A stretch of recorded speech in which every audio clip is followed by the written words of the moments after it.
Okay, time to break out this Thinset between these river rocks in my shower pan here, and show you how I'm doing it as we continue this process.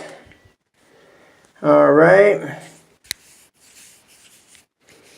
here we go. So I get set up. All right.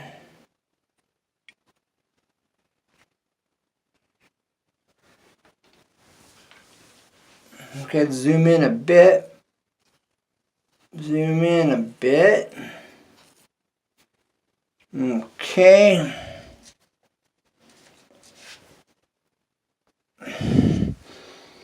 See if what we have here. All right, here we go.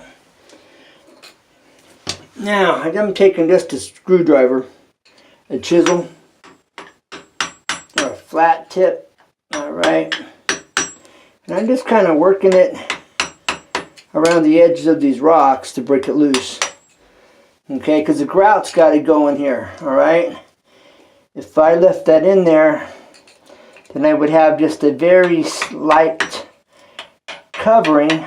You know, there wouldn't be much grout getting down in here between the rocks. And when you're doing these river rocks, you definitely want your grout to get down in here in between them.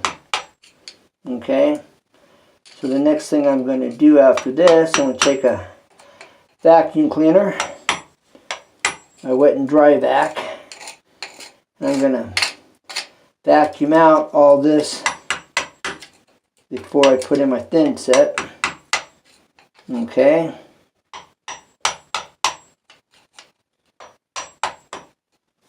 And I'm not pounding very hard, as you can tell. Alright, that's why there's not much noise. There isn't much noise at all coming from this. Alright. As I continue to get down in here. Alright, this is what I'm doing. I'm just carefully, slowly, just kind of breaking this out. Okay, so I have room for grout. The river rock's going to take quite a bit of grout, actually, unfortunately. It's just how it goes. But the grout, you know, gives it some contrast. And if you were to darken the grout, or lighten the grout, then it would stand out even more. But I would say darker grout would... I'm going to use a tan, the same thing that's on these walls in this shower. And I'm going to... So it ought to stand out fairly nice, fairly well, look pretty nice. Fairly nice. It'll stand out pretty well, and I think it'll look pretty nice. Just the grout design, as it runs round and through and these rocks, it's going to look pretty cool within itself, apart from all the contrast between the different colors of the rocks and the different shapes. And I mean, that's the beauty of using the river rocks. You know, you got contrast on top of some contrast, and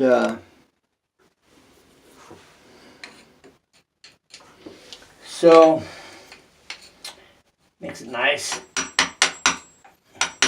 All right, so the 10th Amendment really clarifies the rights of the government, or rights they don't have, that they take the liberty to abuse, unfortunately, because most people don't know it. There's quite a few of them within the White House, within the political party. Governmental hold offices that don't really know the Constitution. We expect them to know it, because we don't know, we believe they know it. They might know it a little better than the average person, maybe, depending on. But from what I'm learning, Not all of them, very few of them do. And they don't understand it like they should. And nor do they want to, because the Constitution limits the government. And they don't want to be limited, so they choose to be ignorant. Now they tell us ignorance is no excuse. We need to hold them to the same accountability that we're held to. And like I keep saying here, we need to put in motion, all presidents must study and know the Constitution before stepping into office. While they're really, they should be studying it before they run for presidency.